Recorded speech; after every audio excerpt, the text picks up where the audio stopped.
Greetings and salutations, loyal viewers of this channel. My name is Sean, and today we got to talk about this insane story out of the city of Minneapolis, where a 10-year-old carjacking suspect was seen on video, in a video that should be gut-wrenching to the American public, driving crazy through a playground while school was in session and while children were at play. And this kid, by the way, has over 30 different arrests, 30 different law enforcement interactions, but unsurprisingly, the Hennepin County District Attorney has decided that he's just so much of an innocent little baby boy that he can't be prosecuted because he's just not mentally competent enough in order to be held accountable for his actions. Now, there is a lot of sketchy reporting around this particular story, so we're going to talk about this case and that reporting, but before we do, I want to thank everybody who supports this channel via actualjusticewarrior.com/join. Give me the money. Give me the money. Okay. I have new video this morning of a 10-year-old boy who police say was driving a stolen vehicle across a crowded school playground. Take a look at this. So to be 100% clear about this, we do have the video. I am going to show you the video. Thankfully, in this particular case, nobody was harmed in this commission of this crime, but I want you guys to understand that the hype is in fact warranted, because what you're going to see is absolute madness when you realize that this is while school is in session, while kids are at the playground, and this kid actually did multiple pass-throughs in this park, and it was just treated as normal. On top of that, I do want to point out that he is not facing any serious criminal charges, due in large part to the fact that Mary Moriarty, the district attorney elected post George Floyd, the lifetime public defender, doesn't prosecute anyone for anything. Watch the right side of your screen now. There, that vehicle you can see going across the sidewalk really close to the playground. The vehicle's seen driving in the background there several times back and forth. Surveillance video shows school staff frantically trying to move children off the playground and out of harm's way. So yeah, this video is absolutely crazy. I recommend you go to the link in the description and check it out for yourself, because you could see him in the foreground, and they talk about going over the sidewalk as if that is the major issue at hand. That is a sidewalk contained within the park. The fact is, he's already on the grass of the park before he goes into the sidewalk, and while you see him in the foreground passing through all these different various kids, you could see him driving like crazy in the background. Now, of course, this is related to the phenomena known as the Kia Boys. These people have been stealing cars across this country repeatedly. It has gotten to an absurd degree, and in Minneapolis, they're actually experiencing a huge spike in this problem as well, and disproportionately, the perpetrators behind these happen to be youthful offenders that, again, are under the age of 15. Now, 10 seems a little extreme, but remember, we did a story recently about kids in a stolen car under the age of 13 being fired upon by other kids in another stolen car. The age of the victims, particularly with the shootings, is just another indication of how active young offenders are today. The chief points to August shooting of 4 children, 13 and under, driving around in a stolen Kia. Automatic gunfire the department believes was likely unloaded by someone just as young. That were likely also under the age of 13, and we had 4 people wounded in that, and that's the case that made the police chief Colossus, also known as Brian OHara, absolutely lose his mind on the district attorney for Hennepin County, because she's pretending she doesn't have any possible way to intervene for these kids, despite the fact that they have multiple criminal arrests. Police Chief Brian OHara said MPD officers arrested this boy, and he was booked into Hennepin County Juvenile Detention Center on Thursday for probable cause second-degree assault. This happened on September 20th of this year at Nellie Stone Johnson School in North Minneapolis. Fortunately, no children on the playground were struck by the driver. Now, it's important for you guys to understand that the police made an arrest in this particular case. They booked the kid, they charged him with a crime, but the prosecution has already stated at this moment in time that she's not going to do anything because he's such an innocent little baby angel, he can't be considered competent and he can't aid his attorneys well enough in order to act in his own defense, and it would just be unfair to him for us to hold him accountable for this. We have to let him continuously steal these cars, eventually drive into the jungle gym, kill a bunch of kids, before maybe we start thinking about a potential slap on the wrist for this little innocent baby car thief, carjacker, criminal, not criminal, just victim of society. Now, police records indicate that the 10-year-old boy has at least 30 entries dating back to May 2023. He's been arrested at least twice before for auto theft-related crimes. The boy is also listed as a suspect in more than 12 cases that range from auto theft to robbery to assault with a dangerous weapon.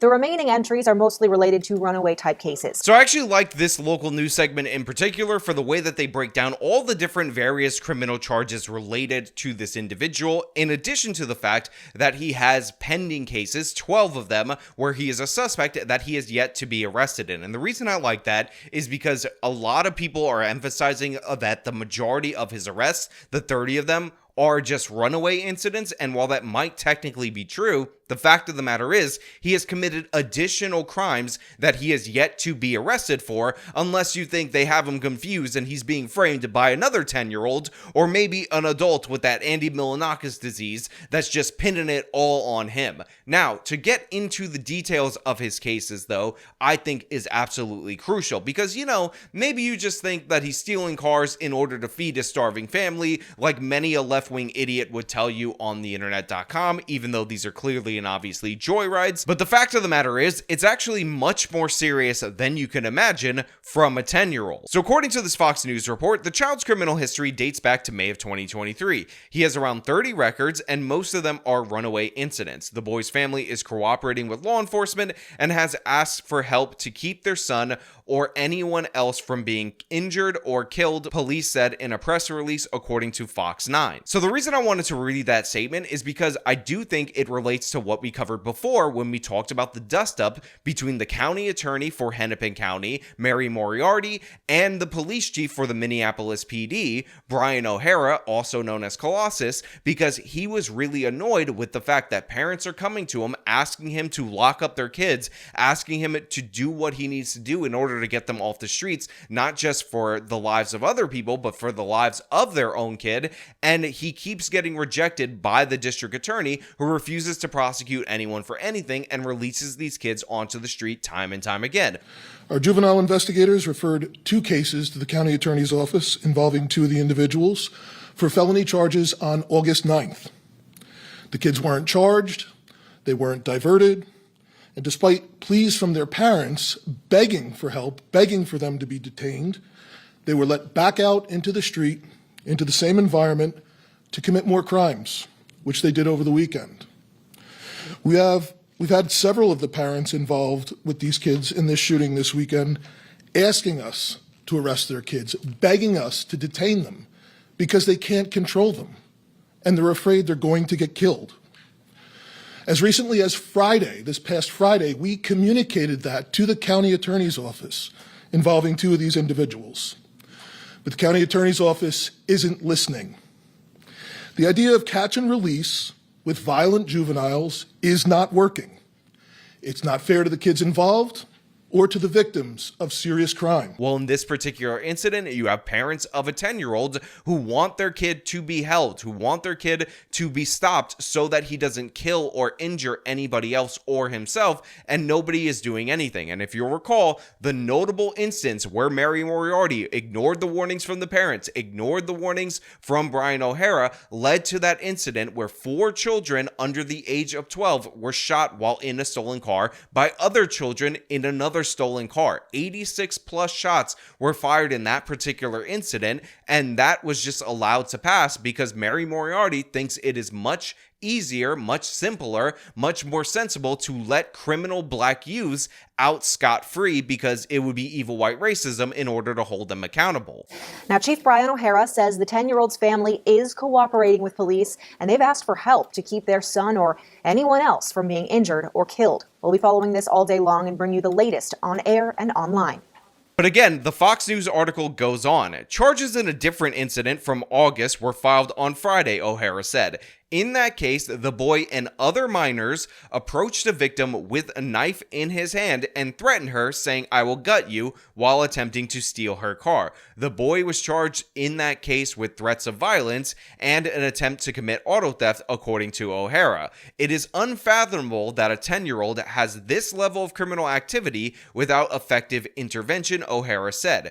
Prison is not an acceptable option for a 10-year-old boy, but the adults who can stop this behavior going forward must act now. This is only one example of the revolving door we're dealing with, arresting and rearresting the same juveniles for auto theft and other violent crimes. This is a complex issue, and we need every entity involved in intervention to come together immediately to establish short and long-term solutions, close quote. The reason I wanted to read that to you guys is because I want you to understand that the history that this 10-year-old has is a violent history. It is threatening to kill people in order to steal cars. And again, this is just at the age of 10. And that's why, in addition to that, I also read Brian O'Hara's quote about how there's no effective interventions for these kids in order to get them to stop committing crimes. Because as we've already seen with the average age of shooting victims and suspects in Minneapolis, or juvenile shooting victims and suspects dropping below age 15, it is only a matter of time before they turn to violence, before they turn to killing people, or at least using deadly weapons. And this kid is already there. He's already trying to carjack people with a knife, and we've seen this before. We've seen people get killed by innocent little baby angel kids who aren't innocent at all whatsoever and need to be dealt with immediately. This is what Minneapolis is facing, and to me, it's absolute madness that Governor Tim Walz can go out all over the country and say that he needs to take away modern sporting rifles for what's going down in the schools, and we have video of a kid driving through a playground, could have killed any number of kids with that vehicle, and Tim Walz is doing nothing. The city of Minneapolis is doing nothing. Hennepin County is not only doing nothing, but is kind of going out of its way to aid and abet these criminals because of County Attorney Mary Moriarty, who once again is a lifetime public defender that was so woke, so annoying that she was kicked out of the public defender's office, and this was before she somehow turned around and won election as the prosecutor in the city of Minneapolis, or in Hennepin County overall. So this is a disaster from top to bottom, but make no mistake about it, it is not an isolated incident, it is not a one-off, it is a story that will continue. This kid already has 30 different arrests. He is the suspect in 12 additional related crimes, and a huge portion of his arrests are also related additional crimes. He attempted a carjacking with a knife, threatened to kill someone at age 10. Can you imagine the level that this guy's going to get to when he's 13, 14, 15? Can you imagine when he gets 55 more slaps on the wrist in a couple of years, how bad he's going to be, how much he's going to think he can get away with anything, and the impact that that's going to have on the law-abiding citizens in the city of Minneapolis. But you know what? Those are just my thoughts. I want to know what you guys think down in the comments below. If you like this video, then show them by leaving a like, subscribe for more content, follow me on my social medias, support me via the support links in the description of this video. This has been me talking about the madness in Minneapolis. Till next time.